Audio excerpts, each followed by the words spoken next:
مهربانی خدا را نظر کنید. ای موسی، ای هارون، از جای خود خیزید و به نزد فرعون روید. انه طغی، طغیان وی، سرکشی وی از حد گذشت. انا ربکم الاعلی میگوید، من خدا هستم میگوید. فقول له قولا لینا، خداوند موسی را سفارش نداد که او را به هلاک برسد، به هلاکت برسد. یا خود این ذات قادر قدرت داشت که این فرعون را چپگردان کند، لیکن موسی را فرمان داد با فرعون وقت صحبت میکنی با سخن نرم و ملایم به او صحبت کن. وقتی خدایا با دشمنهای خود که این چنین معامله میکنی، امروز یک توده مردم در بهترین مکان مسجد نشسته‌اند، خدایا یک جای دست بندگی میبرداری به امید آنه که پروردگارا ما از تو محبتت را میطلبیم و محبت آن شخصانی را که محبت تو را در دل دارند و محبت تمام اعمالی که سبب نزدیک شدن درگاه تو میگردد، خدایا از تو طلب داریم. پروردگارا بندگانت در هر یک قدمی که بر این خانه تو زدند گناهانشان پروردگارا مغفرت بگردان. در هر قدم ایشان خدایا مغفرت نصیبشان بگردان و خدایا اسلام عزیز را حکمران بگردان. خدایا امت محمد صلی الله علیه و سلم را روز به روز عددش زیاد بگردان. خدایا آن یتیم ها و آن مسلمان هایی که سرسان و سرگردان هستند، خدایا از عذاب و مشقت اونها را خلاص بگردان. خدایا دسترخوان مردم مسلمان را بای بگردان. پروردگارا تمام آن دشمن هایی که با نیرنگ ها و در راه مسلمان ها چاها میکنند، خدایا اونها را در چاهای خودشان، در نیرنگ های خودشان را پروردگارا گرفتار بگردان و خدای مهربان اهل جمعیت ما را برای راست، برای اهدنا الصراط المستقیم هدایت بفرما. آمین یا رب العالمین. موعظه ای که جمعه پیشین داشتیم در باب قیامت بود که یکی از خیلی موضوعهای ضروری این فصل قیامت باور کردن بر روز قیامت، باور کردن بر آمدن قیامت و زنده شدن در روز قیامت بود. الحمدلله ما و شما در مدت یک ساعت از آیاتهای طه و آیاتهای غافیر، آیاتهای نازعات، آیاتهای حج، آیاتهای احزاب باوری کامل حاصل کردیم که البته آمدن قیامت حق است. زیرا خداوند میگوید این وعد الله حق، وعده که من میدهم وعده من حق است.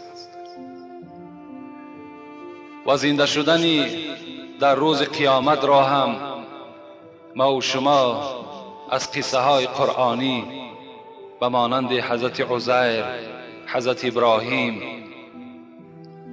و دیگر سوره هایی که به سمع شما رسانیده شد، البته به البته فهمیدیم که زنده شدن در روز قیامت حق است و راست است. اگر کدام ما و شما ذره در این شبهه داشته باشیم، از دین و آیین خود ما و شما بیرون بگردیم. خداوند در سوره احقاف برای ما و شما باز یک تذکر دیگر می‌دهد. اعوذ بالله من الشیطان الرجیم. اولم یروا ان الله الذي خلق السماوات والارض ولم يعي بخلقهن بقادر على ان يحيي الموتى بلى انه على كل شيء قدير صدق الله العظیم.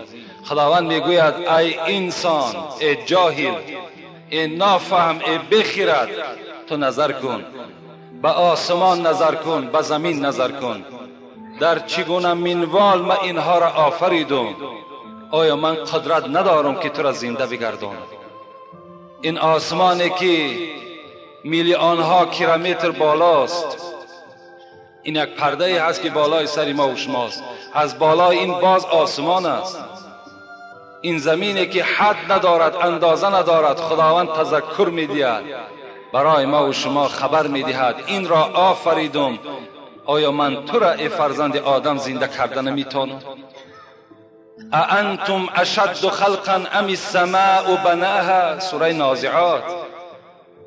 ای فرزند آدم، آیا آفرینش آسمان و زمین مرکب و مشکل است یا که زنده گردانیدن تو؟ کدام این مشکل است؟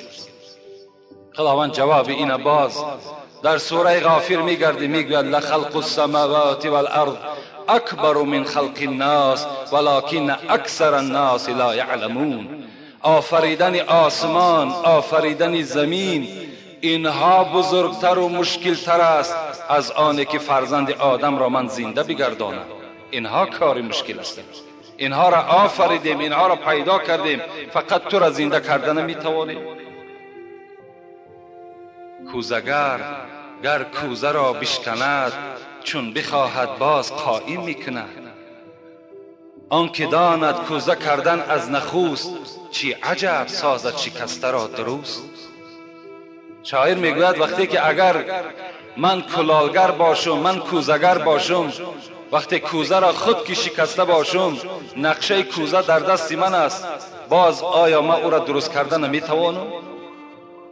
وقتی نقشه ما و شما، پیدایش ما و شما در دست اون ذات باشد، اگر چنده که ابی ابن خلف و عدی ابن ربیعه از رسول اکرم سوال کردند، با طریق استهزا و با طریق تمسخرانه از پیغمبر خدا سوال کردند. در سوره یاسین میگذشت، قصه او را من جمعه پیشین به شما گفتم که محمد این استخوان پوسیده را کی زنده کرده میتواند؟ و هی رمیم، حال آنکه این خاکستر شده است. خدا چی جواب گفت؟ قل من یحییه الذی انشأها اول مره و هو بكل خلق علیم. محمد بر اینها جواب بگو، آن ذاتی که اولین بار این استخوان را آفرید، باز جان دوباره در این استخوان در آورده میتواند. کذبنی ابن آدم ولم یکن له ذلک، شتمنی ابن آدم ولم یکن له ذلک. خداوند میگوید در حدیث های قدسی میگذرد، فرزند آدم مرا دروغگو میگوید، فرزند آدم مرا دشنام میدهد. فاما تکذیبه ایای، خدا میگوید یعنی چگونه فرزند آدم مرا دروغگو میشمارد؟ فزعم انی لا اقدر ان اعیده کما کان، گمان میبرد فرزند آدم این که وقتی جسد او در قبر میپوسد، من جانی دوباره در استخوان وی در آورده نمیتوانم. این گمان در خیال بنده است، این دروغ شماریدن قدرت من است. خداوند میگوید من زنده میگردانم. از همه شما برادرای عزیز، پدرای مهربان، امروز الحمدلله که علم خیلی پیش رفته است و امروز چنان یک آدم هایی که خیلی دانشمند بلند هستند امروز اسلام را قبول میکنند. امروز بس است آن عقیده های پوسیده و آن عقیده های اتئیستی که انسان مرد خلاص، قبر افسانه، قیامت افسانه، عذاب دوزخ افسانه. اینها عقیده های ما و شما نیست. قالوا یا ویلنا من بعثنا من مرقدنا هذا ما وعد الرحمن و صدق المرسلون. اگر کدام شما برادرای عزیز اگر همان عقیده پوسیده و همون عقیده باطل اگر داشته باشین، این آیتی که از سوره یاسین خواندم، این پشیمان و سرگردان شدن همون انسانهایی هستند که قیامت را انکار میکردند، زنده شدن روز قیامت را انکار میکردند. میگفتند ای وای بر ما، کی ما را از جای خوابگاه خود بیدار کرد؟ هذا وعد الرحمن و صدق المرسلون. این همان روزی است که پیغمبرها بر شما خبر داده بودند. این همان قیامت است که شما انکار میکردید. این همان زنده شدن بعد مردن است که شما انکار میکردید. ای وای به حال شما. یا لیتنی کنت ترابا. این کافرها چی میگفتند؟ ای کاش خدایا خاک میشدیم، این روز دهشت را نمیدیدیم. اذا القوا فیها سمیعوا لها شهیقا و هی تفور. هر وقتایی که این منکران قیامت و منکران زنده شدن بعد مردن در دوزخ که میپرتایند، خداوند میگوید این دوزخ چیکار میکند؟ شهیق و هی تفور، یک آواز خر به منزله یک آواز خر از دوزخ صدا میدهد. و هی تفور، این دوزخ میجوشد. خداوند میگوید تکاد تمیض من الغیظ. زود است که این دوزخی که برای شما بیان میکنم از غضب زود است که میکفد. وقتی که کافر میبیند، وقتی منکران قیامت میبینند، وقتی منکران آن کسانی که این کار میکنند انسان بعد مردن زنده نمیشود، وقتی این دوزخ میبیند از غضب میگوید خداوند چنان است که میکفد. تکاد تمیض من الغیظ كلما القي فيها فوج سألهم خزنتها الم يأتكم نذير قالوا بلى قد جاءنا النذير فكذبنا وقلنا ما نزل الله من شيء ان انتم الا في ضلال كبير. وقتی میپرتافتند خداوند فرشته های دارد در دوزخ، از اینها میپرسد. چی میپرسد؟ ای منکران قیامت، ای منکرانی که شما به زنده شدن باور نداشتید، آیا در بین شما پیغمبری آمده بود؟ آیا در بین شما یگان عالمی نبود که شما را از این روز خبر دهد؟ میگویم بود. بر ما میگفتند لکن ما اینها را افسانه میشماریدیم، میگفتیم که اینها گمراه هستند. قالوا لو كنا نسمع او نعقل ما كنا في اصحاب السعیر. این منکران میگفتند که پروردگارا اگر ما اینها را گوش میکردیم، اگر ما تعقل میکردیم، عقلهای خود کار میفرماندیم، امروز از اهل دوزخ نمیشدیم. منکران قیامت و منکران زنده شدن در روز قیامت در چاهای از چاهای دوزخ در عذاب گرفتار هستند. این عقیده ما و شما نیست. همه ما و شما باید که به زنده شدن روز قیامت، به آمدن روز قیامت باید که باوری کامل داشته باشیم و به آن روز چگونه ای که رسول اکرم صلی الله علیه و سلم را جوان آمد پرسید یا رسول الله متى الساعه، قیامت کی می شود؟ رسول الله چی گفتند؟ ما اعددت لها ای جوان. اگر تو نظر به قرآن کنی، آیت های فراوان قرآن میگوید که قیامت آمدنی است. در آمدن قیامت شک و شبهه نیست. لکن ای جوان، تو برای روز قیامت چی تیاری داری؟ تو تیاری را برای من گپ بزن. ما و شما هم از آن روز، از انکار آن روز، از منکر شدن روز قیامت با ایستا که برای تردد و تیاری آن روز باید تیار باشیم. نه در فکر این کاروش، نه در فکر این عقیده هایی که ویرانی که برای ما و شما تعلیم دادن. این است درباره زنده شدن بر روز قیامت. زنده شدن در روز قیامت، آمدن قیامت البته حق است. اعوذ بالله من الشیطان الرجیم. بسم الله الرحمن الرحیم. یا ایها الناس اتقوا ربکم ان زلزلة الساعة شیء عظیم یوم ترونها تذهل كل مرضعة عما ارضعت و تضع كل حمل ذات حمل حملها و ترى الناس سكرا و ما هم بسكرا ولكن عذاب الله شدید. صدق الله العظیم. آیتی که تلاوت کردیم از سوره مبارکه حج است. اولی آیت اول و آیت دوم این سوره حج از این خطاب پروردگار سر می شود. یا ایها الناس اتقوا ربکم. خداوند به ما و شما میگوید ای مردم، نابسته مردم تاجیکستان هستی، مردم ازبکستان هستی، مردم قزاقستان هستی، مردم مسکو هستی، امریکا هستی، ای مردم اتقوا ربکم. این خدایی که خالق شماست، از این بترسید، از این بترسید. ان بطش ربک لشدید.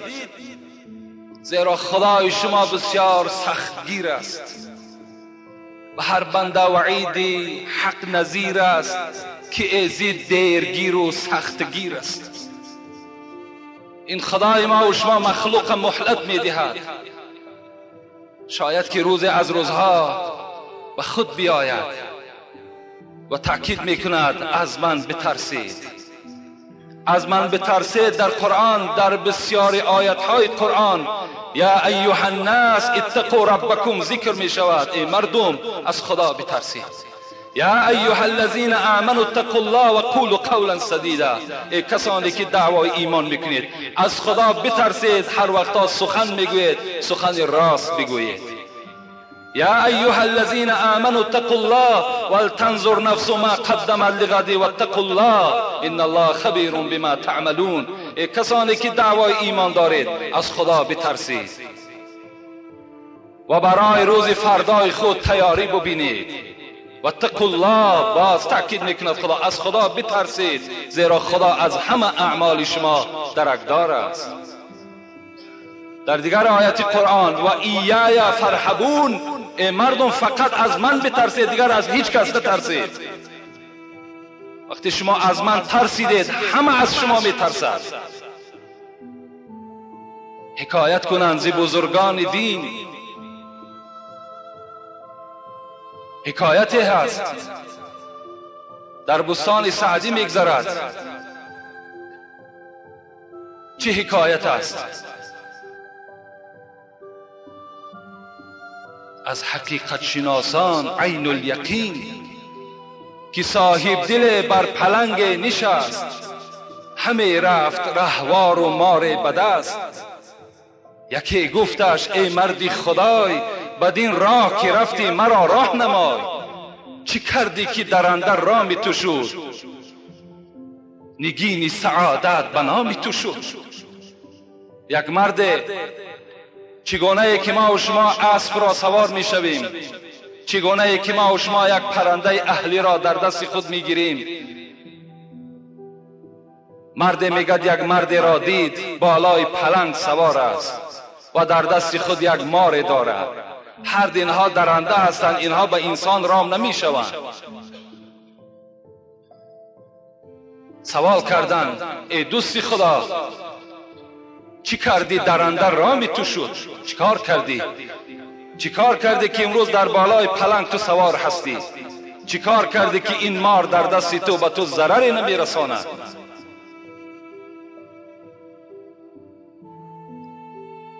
ما را راهنمایی کن، سیر این را برای ما آشکار کن. بگفت ار پلنگم زبون است و مار، وگر فیل و کرگس شگفتی مدار. ای مرد خدا گفت تو امروز بالای پلنگ مرا سوار میبینی، در دست من مار را میبینی که اینها به انسان ضرر میرسانند و امروز مطیع من شدن، فرمانبردار من شدن. اگر فردا میبینی که بالای فیل سوار هستم و در دستم کرگس باشد که اینها هم درنده هستند، شگفتی مدار، در تعجب نه، بلکه سیر این را برایت من آشکار میکنم. تو هم گردن ز حکم داور مپیچ، که گردن نپیچد ز حکمی تو هیچ.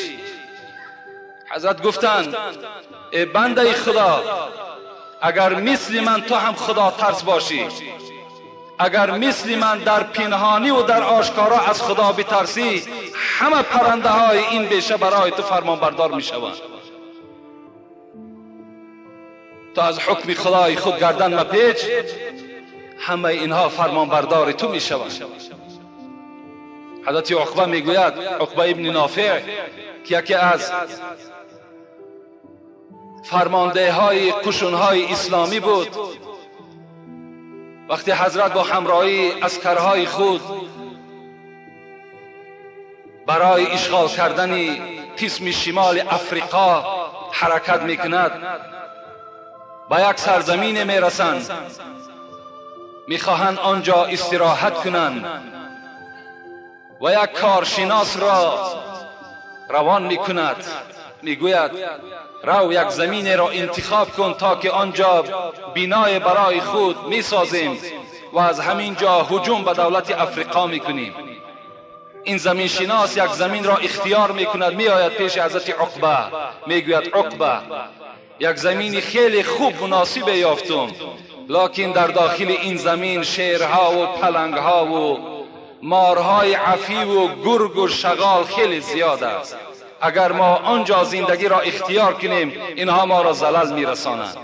حضرت عقبه که از خدا میترسید، از جای خود خیز به این سرزمین آمد و از بالای کوه برآمد، گفت ای گله پلنگ ها، گفت ای گله شیرها، ای تمام درنده هایی که در این بیشه زندگی میکنید، همه تان از این سرزمین خارج شوید، زیرا ما اصحاب پیغمبر خدا هستیم. اینجا می خواهیم که برای خود سکونتی را اختیار کنیم. اگر سخن مرا نمیشنوید، اطاعت نمی کنید، هر ضرری که دیدید از خود گله کنید. اصحاب در حیرت افتادند، آیا سخن عقبه را این درنده ها می شنیده باشند؟ یک زمان گذشت، میگد شیرها همراه فرزندهای خود، مارها همراه فرزندهای خود، گرگها همراه فرزندهای خود سیله سیله شده، میگه از این بیشه بیرون برآمدند. اصحاب گفتند عقبه اجازت نمیدی که حمله کنیم به بالای اینها؟ نه، گفت ما با اینها عهد و پیمان کردیم، عهد و پیمان کردیم که اینها از پیش خود برآیند. اینها برآمدند، ما به اینها پیمان شکنی نمی کنیم. گفتند عقبه چگونه اینها سخن تو را شنیدند؟ گو اصحاب گفتند کسی از خدا بترسد، تمام درنده از او میترسد. من نفری هستم که از خدا میترسم و این درنده ها آواز مرا شنیدند و اینها از این دره و از این بیشه دور شدند. و من یتقی الله،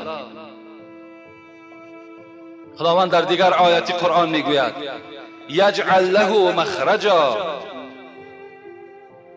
و یرزقه من حیث لا یحتسب. کسی اگر از خدا بترسد، از جای برای او رزق نصیب میگردانم که در خیال و در گمانش نبود.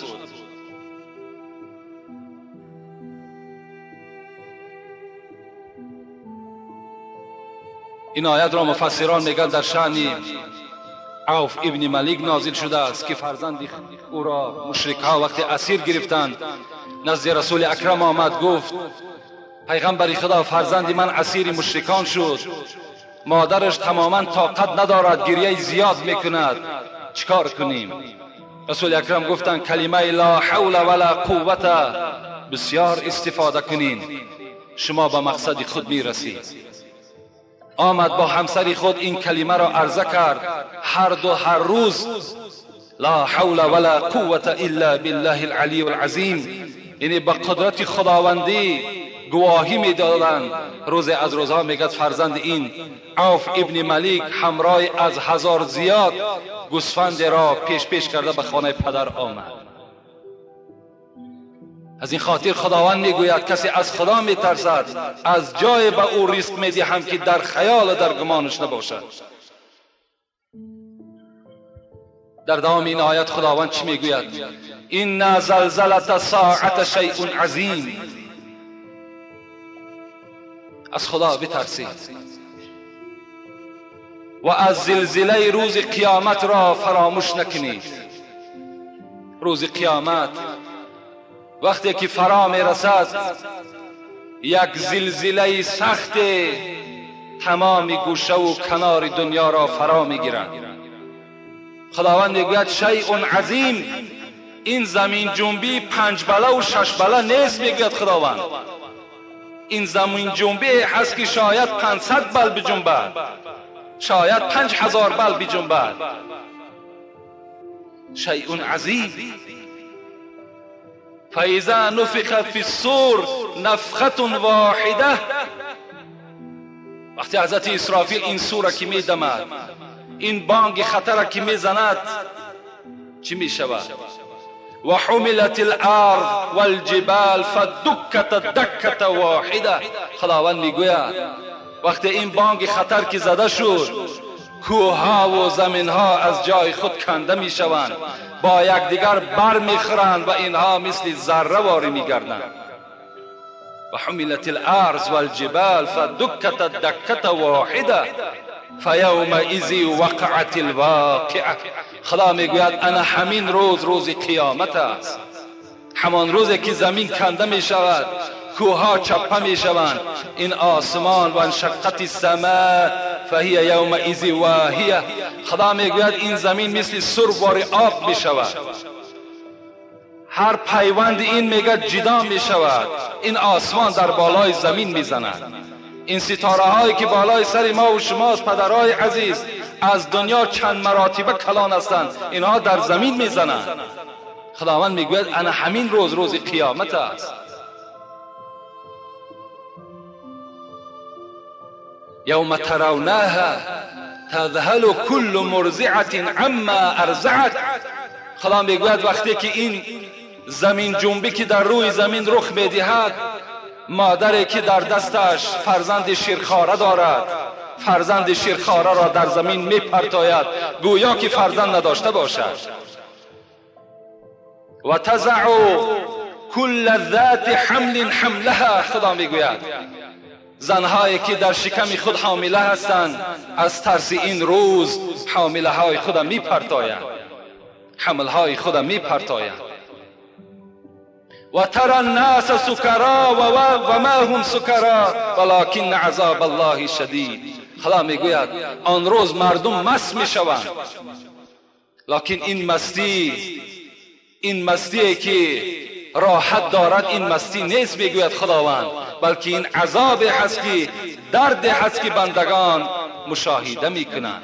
این عذاب سخت خداوندی است که آنها از عذاب زیاد چکار میکنند؟ مست میگردند.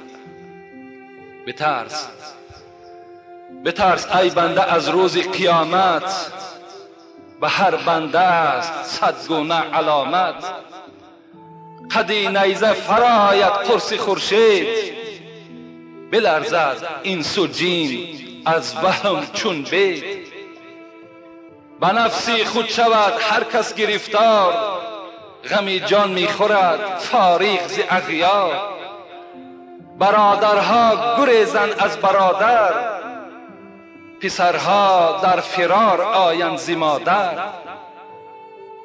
گریزد از پدر فرزند شیرین، عمارت کن به زودی خانه دین. گریزد زن ز مرد و مرد از زن، گریزد زن ز مرد و مرد از زن. ز وهمی روزی سختی تا به گلخن. حضرت مولوی هم میگوید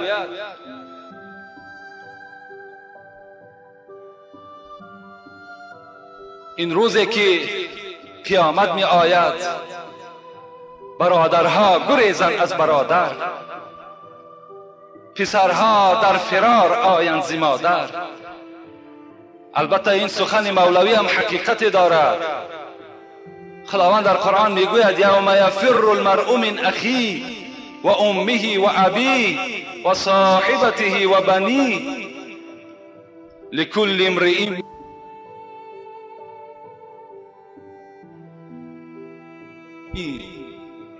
وجوه یومئذ مسفره ضاحکة مستبشره و وجوه یومئذ علیها غبره ترهقها قتره اولئک هم الکفرة الفجره. صدق الله العظیم. خداوند میگوید روز قیامت یفر المرء من اخیه، انسان از برادری که در دنیا با او همنشین بود، با برادری که یکدیگر را دوست می داشت میگریزد.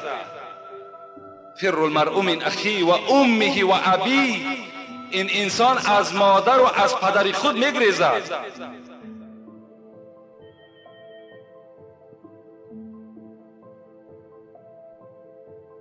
و امه و ابیه و صاحبته و بنیه، انسان از زن خود میگریزد، از فرزندهای خود میگریزد. برای چی میگریزد؟ سوال به میان میاد برای چی میگریزند؟ لکل امرئ یومئذ شأن یغنی، زیرا که آن روز خداوند میگوید یک روزی هست، یک روزی هست که همه در یک امر مشغول هستند. حضرت عایشه صدیقه رسول اکرم میگوید روز پیغمبر خدا گفتند یحشر الناس یوم القیامت عفاتا عراتا غرلا. عایشه گفتند خداوند روز قیامت وقتی انسان از زنده میگرداند و به محشرگاه حاضرش میگرداند، حالتی که لباس نداره، حالتی که پایهای لوچ است، و غرلا و مردها ختنه کرده شده اند. عایشه صدیقه میگوید یا رسول الله النساء و الرجال جمیعا ینظر بعضهم الی بعض. پیغمبر خدا روز قیامت مردها و زنها یک جا هستند؟ بله عایشه، روز قیامت زنها و مردها یک جا هستند. پیغمبر خدا در حالتی که یکدیگر لوچ هستند آیا نظر به سوی یکدیگر نمی کنند؟ پیغمبر خدا چی گفتند؟ عایشه الامر اشد من ان ینظر بعضهم الی بعض. آن روز گفت چنان روزی هست عایشه که دیگر در پهلوت مادرت باشه نظرش نمیکنی، در پهلوت پدرت باشه نظرش نمیکنی. گفت آن روز همه دیدگاه شما به سوی آسمان است. فرمان خدا چی می آید؟ از دوزخ می آید فرمان تو از بهشت. آن روز فرمان این است. گفت آن روز خاطر شما گفت به اون طرف حواله هست. گفت به سوی پهلوی که در پهلوی توست به این نی. گفت پیغمبر خدا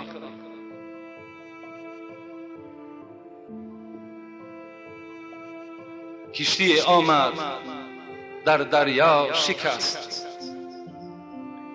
کشتی آمد در دریا شکست، تخته ایزان بالا بر بالا نشست، گربه و موش بران تخته بماند، کارشان با یکدیگر پخته بماند. نیزی گربه موش را راهی گریز، نیزی موش آن گربه را چنگال تیز. هر دوشان از حول دریای عجب، در تحیر باز مانده خشک و لب. در قیامت این چنین غوغا بود، یعنی آنجا نه تو و نه ما بود.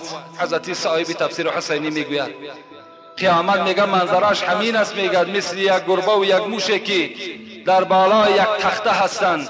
نه موش میتواند که از گربه گریزد، نه گربه میتواند که هجوم به سوی موش کند، بلکه اینها در یک خیال هستند، در یک گمان هستند که آیا ما نجات میافته باشیم یا نه. انسان همچنان است.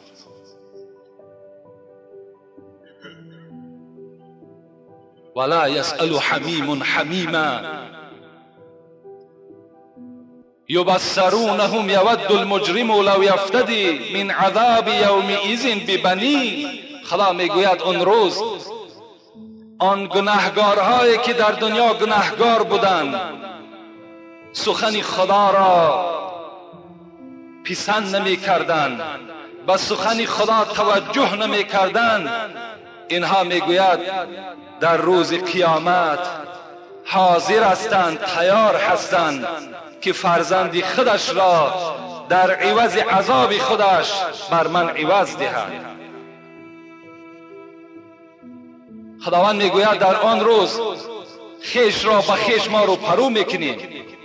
کسانی که در دنیا خویش هستند لکن یکی از او گناهگار است، گناهگار را با غیر گناهگار رو پرو میکنیم. و انسان گناهگار میگوید خداوند لو یفتدی من عذاب یومئذ ببنی، تیار است که فرزندش پیش کنه در عذاب خودش خلاص یابد. میگوید خداوند، خدایا میگوید همین فرزندی مرا عذاب کن و مرا عذاب نکن. و صاحبتی و اخی، خدایا این زنی مرا عذاب کن، این برادری مرا عذاب کن، مرا عذاب نکن. و صاحبتی و اخی، خدایا تمام این مردمی که در روی دنیا است، خواه اینس است خواه جین است، خدایا اینها را عذاب کن، مرا عذاب نکن. که خداوند چی میگفت است؟ کلا انها لظا نزعت للشوى تدعو من ادبر و تولا. نه، همچنان خیال نیست. گفت امروز گفت این دوزخی من شعله‌ور است.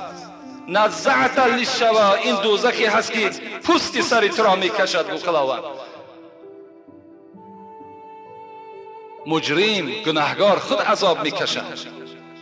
فرزندی او صالح باشد فرزندی او عذاب نمیکشد، مادری او صالح باشد مادری او عذاب نمیکشد، بلکه شخصی گناهگار در نزد خدا البته به البته جوابگر میشود، جواب میدهد. این است آن لحظه یک لحظه عهدی که از این روز قیامت برای شما خبر دادیم. روز قیامت در روایت ها می آید اولین شخصی که زنده می گردد بعد این قدر واقعی مدهش و بعد این قدر که دنیا همه راست می شود، جای کج در روی دنیا دیگر نمی ماند، آن روز اولین شخصی که زنده می گردد این محمد صلی الله علیه و آله و سلم است. رسول اکرم در حدیث های مبارک می گوید انا سید ولد آدم ولا فخر، من رئیس فرزند آدم هستم لکن به این افتخار نمی کنم. انا اول من تنشق الارض یوم القیامت ولا فخر، من چنین شخصی هستم که اولین قبری که در روز قیامت گشاده می شود این قبر من است، ولا فخر، من بر این افتخار نمی کنم.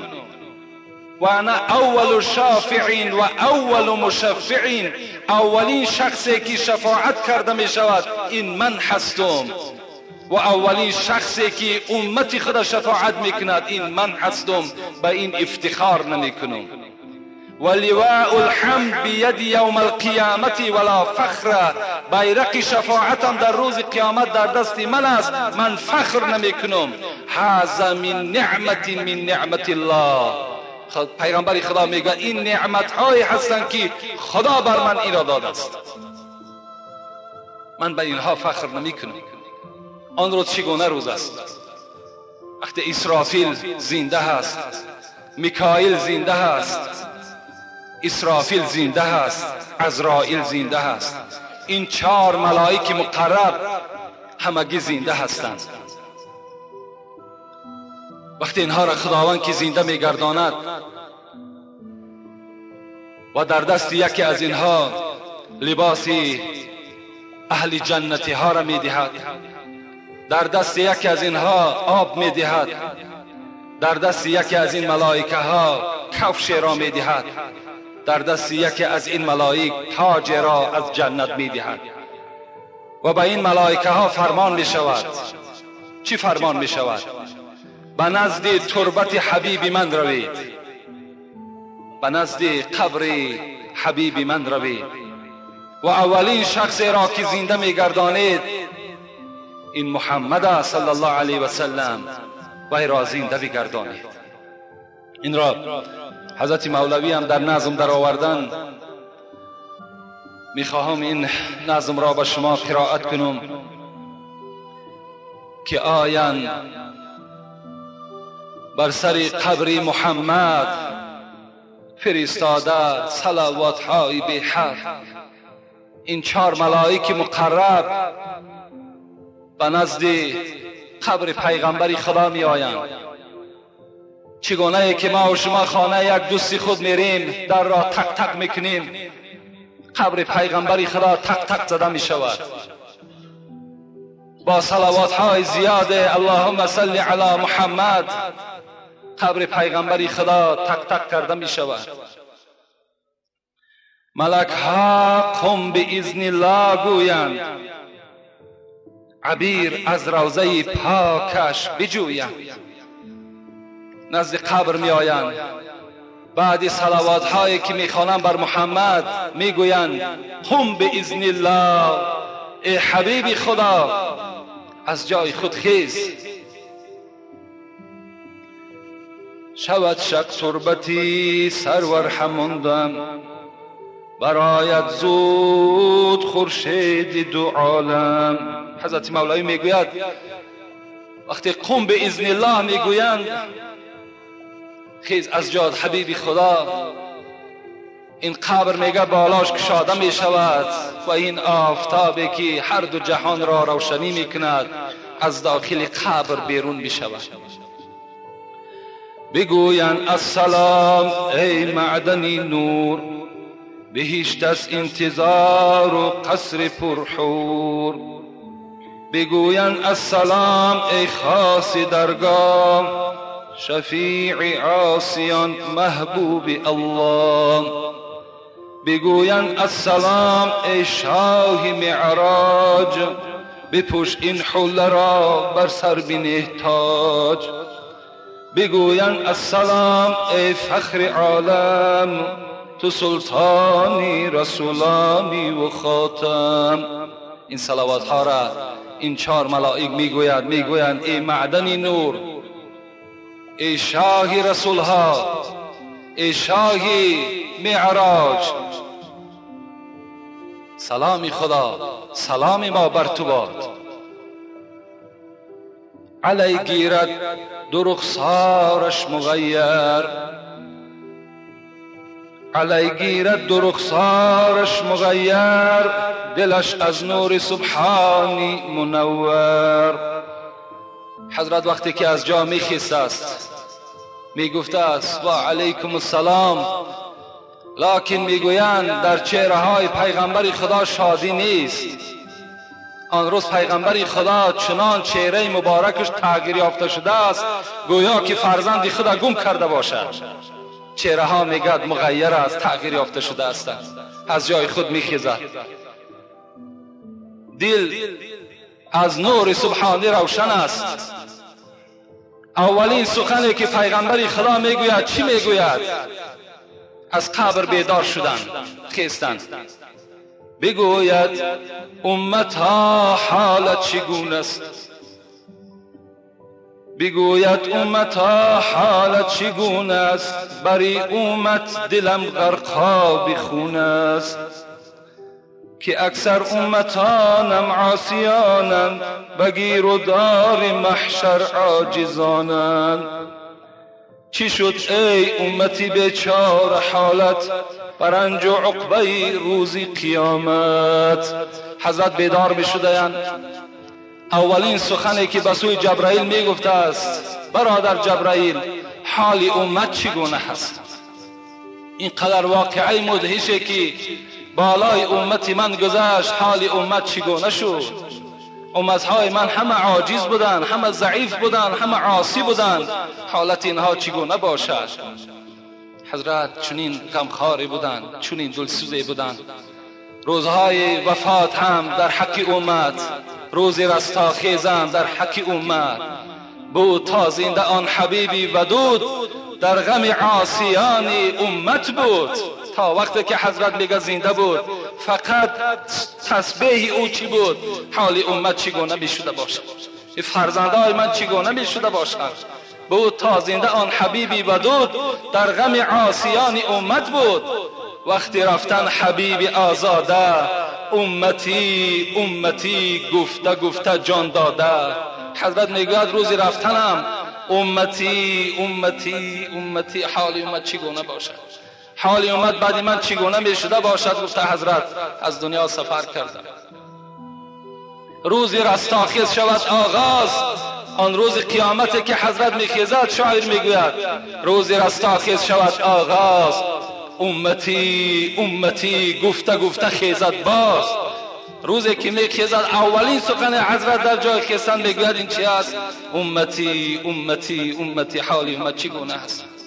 روزی رفتن تلخی جان دید، گفت ای پروردگار عرشی مجید، تلخی جان اگر چنین باشد امتانم مطیق این باشد، تلخی جان امتان من بده جمله را به جان من.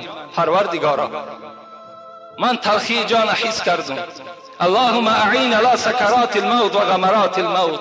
خدایا من به سوی تو دعا کرده بودم مرا از سختی و مشقت جان کردن خلاص دی.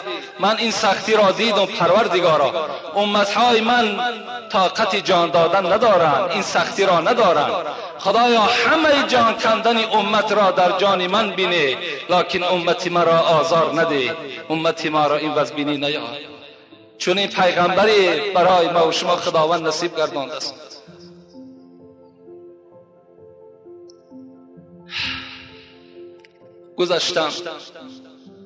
گذشتم از پدر از مادری خود از بری امت. حضرت میگوید گذشتم از پدر از مادری خود از بری امت، بده یا رب به دستم روز محشر دفتری امت. خدایا روز محشر خیلی روز دشوار است، روی خط تمام امت ما از تو طلب دارم. پروردگار روی خط اینها را در دست من بده. دلم دائم برای امتانم چون داغ می سوزد، نبینم کاش در هر دو جهان درد سری امت. پروردگارا هیچگاه نمیخوام درد سری امت را بینم، هیچگاه نمیخوام که در دیده امتم آب چشم را خواه در دنیا و خواه در قیامت از عذاب و شکنجه ببینم. پروردگارا این گونه دعاهای مبارک از رسول اکرم در حق امت میشد. وقتی این سخن را میگوید بگوید جبرائیل ای دوست وهاب. وقتی این رسول اکرم که از حال امتش میپرسیده است به سوی جبرائیل از حالت امت که میپرسیده است، جبرائیل چی میگفته است؟ بگوید جبرائیل ای دوست وهاب، هنوز است امتان جمله در خواب. ای امت، ای محمد صلی الله علیه و سلم، اولین شخصی که زنده شد این تو هستی.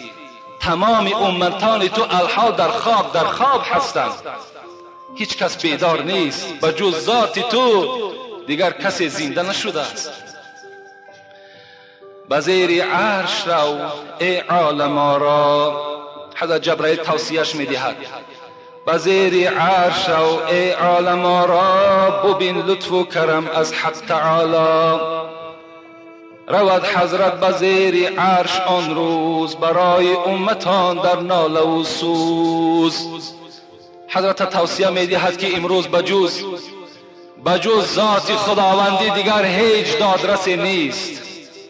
امروز فقط همان ذات میتواند هر کسی را از دوزخ خلاص میکند یا وارد دوزخ میگرداند، فقط در دست اون ذات است. محمد زیر عرش رو از زیر عرش طلب کن، از خدای خود طلب کن، در حق امت حال امت از اونجا طلب کن.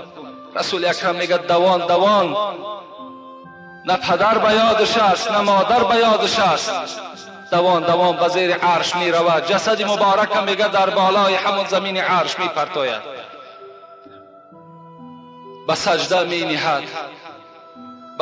می نهد سر را به درگاه، به دردی امتانی خود شفاخواه. حضرت سجده در پیشانی مبارک میگذارد و به زاره می درآید. بگوید امتی یا امتی او، تضرعا کند به درگاهی او.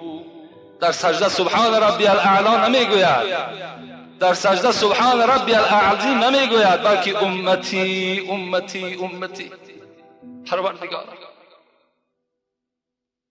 ما در شب معراج به تو عهد کرده بودیم که امت وارد دوزخ نمیگردد. پروردگارا تو در دنیا گفته بودی ولسوف یعطیک ربک فترضی، زود است که محمد من تو را راضی میگردانم. امروز روزش آمد، امروز ساعتش آمد. خدای مهربان، من میدانم تو عهد را نمیشکنی، لکن من زاره میکنم از تو، تولا میکنم پروردگارا امتی مرا وارد دوزخ نگردان. من بر تو گفته بودم ای ذات پاک اذن لا ارضى و واحدا من امتی فی النار، من از درگاه تو راضی نمیشم تا وقت یک امتم در دوزخ باشد. خدایا من از تو راضی نمیشم.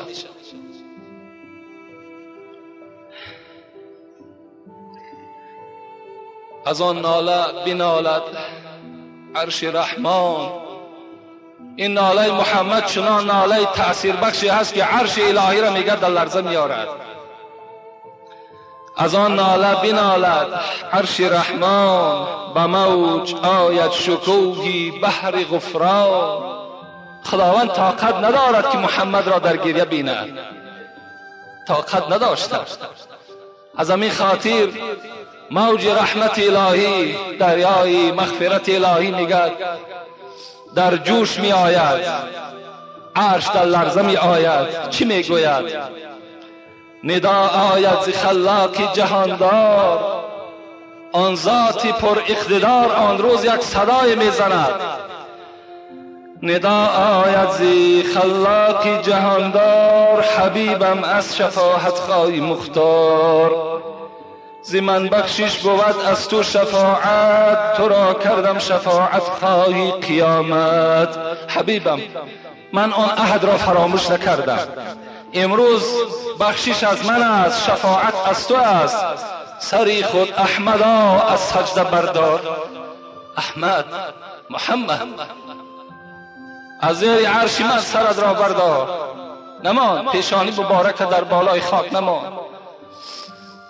سری خود احمدا از سجده بردار، خریداری کنی رو بین بازار. این بازار قیامت در اختیار تو، هر کسی را که میخواهی، کدام امتی را میخواهی رو شفاعت کن. سری خود از بالای از این بالای خاک ذلیل پیشانی خود بردار. شود خوش آن زمین بالا کند سر، بپوشد حله های خلد و دربر. حضرت وقتی این صدا را میگه از خدای خود که میشنود، حبیبم سر را بردار، بازار قیامت در اختیار توست، هر کسی را میخوای شفاعت کن. حضرت دیگر از خرسندی از جای خود سر میبردارد، از دست جبرائیل و میکائیل و اسرافیل و عزرائیل آن لباس ها و آن تحفه های جنتی که بود همه اونها را قبول میسازد و میپوشد. رود در بین صحرای قیامت، برای امتش قصد شفاعت. حضرت میدان بازار محشر می آید، با امید شفاعت یک راهی را برای خودش اختیار می کند. شود او منتظر اندر حسابگاه، به پیش راه امت چشم بر راه. حضرت در یک کنار راه می ایستد، نظر سازد ز همت ها چپ و راست، چگونه آید امت از خدا خواست. یک راهی را برای خودش انتخاب میکرده است. چگونه ای که ما و شما فرزندهامان از دولت‌های دوردست می آید، در فرودگاه رفته منتظر فرزندها می شویم کی می فراید تا که او را پیشواز بگیریم. رسول اکرم هم مثل همین در یک راه می ایستد، کنی امت ما حالش از حسابگاه چگونه خلاص می شده باشد، ترازوی اعمال چگونه انجام یافته باشد، نامه اعمال امت من چگونه انجام یافته باشد. وقتی ما و شما از اینها نجات که میابیم، راه رسول اکرم در راست میشویم، مثل پدری که فرزند در آغوش میگیرد، مثل فرزندی که از یک زندان خلاص میشود، رسول اکرم در آغوش میگیرد و میگوید فرزندم داخل جنت شو، داخل جنت شو. هر کدام ما و شما را وارد جنت میگرداند. این گونه حبیبی خدا، این گونه پیشوا داره ما و شما. الحمدلله این نعمتی هست که خدا بر ما و شما داده است که در روز قیامت این حبیبی خدا به ما و شما شفاعتگاه می شود. حضرت عایشه صدیقه روز میگه گریان بودند، رسول اکرم گفتند یا عایشه ما یبکیک، چرا تو گریه میکنی؟ حضرت عایشه گفته فذکرت یوم القیامه فبکیت. پیغمبری خدا روز قیامت یادم آمد، مشکلات های روز قیامت یادم آمد. پیغمبری خدا دیگر آب چشم داشتن نتانستم. پیغمبری خدا روز قیامت مرا شفاعت میکنی یا نه؟ آیا من به یاد تو میزنم یا نه؟ این عایشه از پیغمبری خدا سوال کردن. رسول الله گفتن یا عایشه گفتن روز قیامت من در یاد شما هستم، لکن 3 موضعی هست که در اون موضع ها هیچ کس در یاد کسی نمیزند. عایشه گفتن پیغمبری خدا اون وقت اون حالت کدام حالت است؟ رسول الله گفتن وقتی که ثواب بنده را در ترازوی اعمال وزن میکنند، ثواب زیاد از یا گناه، اون روز همه چشم ها به سوی ترازو هست، هیچ کس در یاد کسی نیست. اون روز من هم گفت در یاد شما نیستم.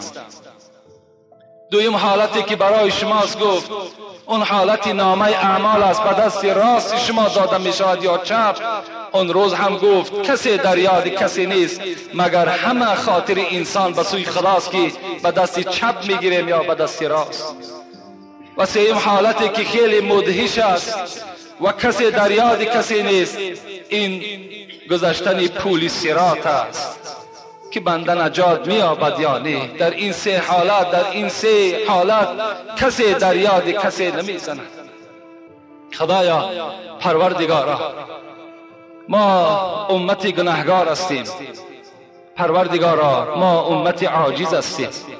خدای مهربان بنده همان به که زی تقصیر خیش عذر به درگاه خدا آورد، ورنه سزاوار خداوندیش کس نتواند که بجا آورد. خدایا ما هیچگاه با حمد تو رسیدن نمیتوانیم. ما به قدر این نعمت هایی که بر ما نصیب گردانیدی با قدر این رسیدن نمیتونیم، لکن خدایا این روزها و این ساعتها و این 3 حالت خدایا بر تمام این امت آسان بگردان.